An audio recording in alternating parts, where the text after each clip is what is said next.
സങ്കീർത്തനത്തിൽ വാക്യം കിടപ്പുണ്ട്, നിന്റെ വചനം എൻ്റെ കാലിന് ദീപവും എൻ്റെ പാതയ്ക്ക് പ്രകാശവുമാണ്. കണ്ടോ, കണ്ടെത്തി ഭക്ഷിക്കുകയാണ് അവൻ. ആ വചനം അവന്റെ കാലിന് ദീപവും, നിന്റെ വചനം എന്റെ കാലിന് ദീപവും എന്റെ പാതയ്ക്ക് പ്രകാശവുമാകും. 119:103 തിരുവചനം എന്റെ അണ്ണാക്കിന്, തിരുവചനം എന്റെ അണ്ണാക്കിന് എത്ര മധുരം, അവ എന്റെ വായ്ക്ക് തേനിലും നല്ലത്. തേനിലും നല്ലത്. ഇതിന്റെ രുചി പിടിച്ചിട്ടുണ്ടോ? വചനത്തിന്റെ രുചി പിടിച്ചാൽ നീ കൃപയെന്ന് പോകുകയല്ലോ. മിണ്ടുന്നില്ല.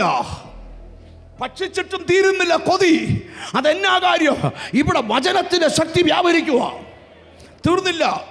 അടുത്ത വാക്യം ശ്രദ്ധിച്ചോ, 162 വലിയ കൊള്ള കണ്ടു കിട്ടിയത് പോലെ, വലിയ കൊള്ള കണ്ടു കിട്ടിയവനെ പോലെ ഞാൻ നിന്റെ വചനത്തിൽ ആനന്ദിക്കും. വലിയ കൊള്ള കണ്ടു കിട്ടിയ പോലെ. നീ വളരി പാടുന്നത് നിന്റെ അനുഭവം കൊണ്ടാ. ഒന്ന് വാ തുറന്ന് പാട്. എനിക്ക് പറയാനുള്ളൊരു വെളിപ്പാട് നിന്നോട് പറയാം. ജീസസ് വലിയ കൊള്ള കണ്ടു കിട്ടിയ പോലെ ഞാൻ നിന്റെ വചനത്തിൽ ആനന്ദിക്കും. യേശുവിന്റെ നാമത്തിൽ. ഇവിടെ ഐസ്ക്രീം തന്നുള്ള ആനന്ദമല്ല, യോഗം കഴിയുമ്പം ബിരിയാണി തന്നുള്ള ആനന്ദമല്ല. ഇവിടെ വ്യാപരിക്കുന്ന ആനന്ദം വചനത്തിന് ആനന്ദമാ.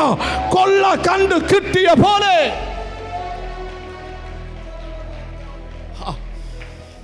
അപ്പൊ നിങ്ങൾ കണ്ടെത്തി ഭക്ഷിക്കുന്നു.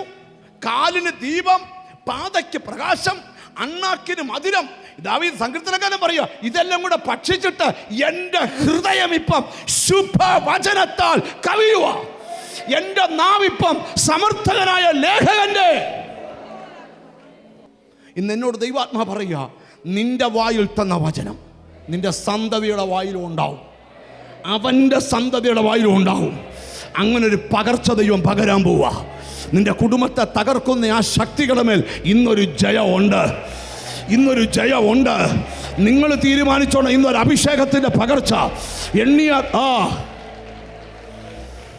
എനിക്ക് ദൈവം ഒരു ഉറപ്പ് തരിക, ചിലരുടെ ഭാവിയുടെ റൂട്ട് മാപ്പ് ദൈവം ഇന്ന് വരയ്ക്കാൻ പോവുക. നിന്നെ സാത്താൻ എൻട്രി ചെയ്ത് വെച്ചിരുന്നിടത്തുനിന്ന് പുതിയ റൂട്ട് ദൈവം ഓപ്പൺ ചെയ്യാൻ പോവുക. എഴുതിയിട്ടോ നിന്റെ കുഞ്ഞിനെ കുറിച്ചുള്ള ഗുഡ് ന്യൂസ്. ഇന്നലെ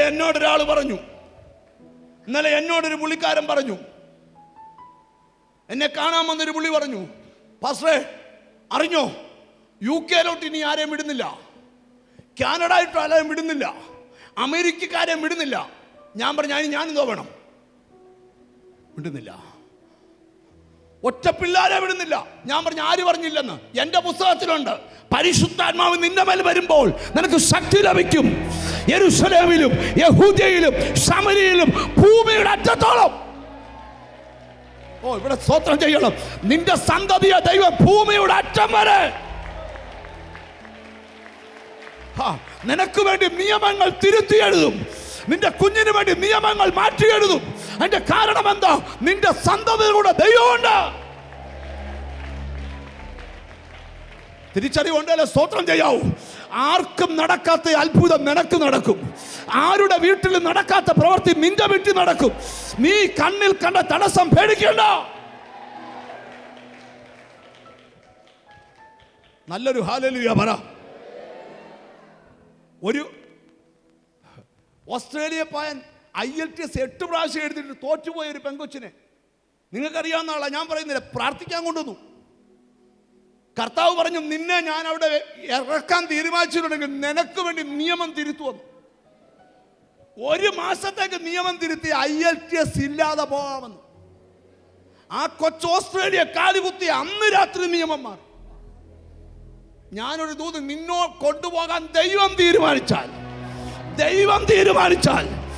ഒരു നിയമം തടയത്തില്ല. ഇവിടെ നിന്റെ തീരുമാനം ദൈവത്തിൽ നിന്നാ. നിന്റെ കുഞ്ഞിന്റെ തീരുമാനം. സ്തോത്രം ചെയ്യാമെങ്കിൽ ചെയ്തോ, ആരാധിക്കാമെങ്കിൽ ആരാധിച്ചോ. നിന്റെ തീരുമാനം ദൈവത്തിൽ നിന്നാ വരുന്നേ.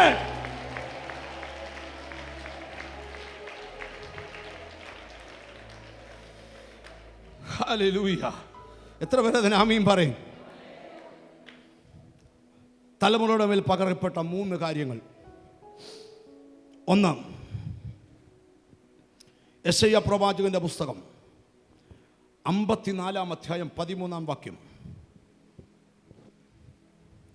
നിന്റെ മക്കൾ എല്ലാവരും യഹോവയാൽ ഉപദേശിക്കപ്പെട്ടവരും. മതി. നിന്റെ മക്കൾ എല്ലാവരും യഹോവയാൽ ഉപദേശിക്കപ്പെട്ടവർ. യഹോവയാൽ ഉപദേശിക്കപ്പെടുവാൻ പോകുന്നു. ചില മാനുഷിക കണക്കുകൂട്ടലുകൾ ദൈവം ക്യാൻസൽ ചെയ്തിട്ട് നീ ഉപദേശിച്ചത് നടക്കാത്ത കാര്യം നിന്റെ സന്തതിയെ ദൈവം ഉപദേശിക്കാൻ പോവാ.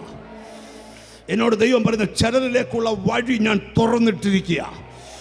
ചിലരിലേക്ക് ദൈവത്തിന് കയറാനുള്ള എൻട്രി ദൈവം തുറന്നിട്ടിരിക്കുക.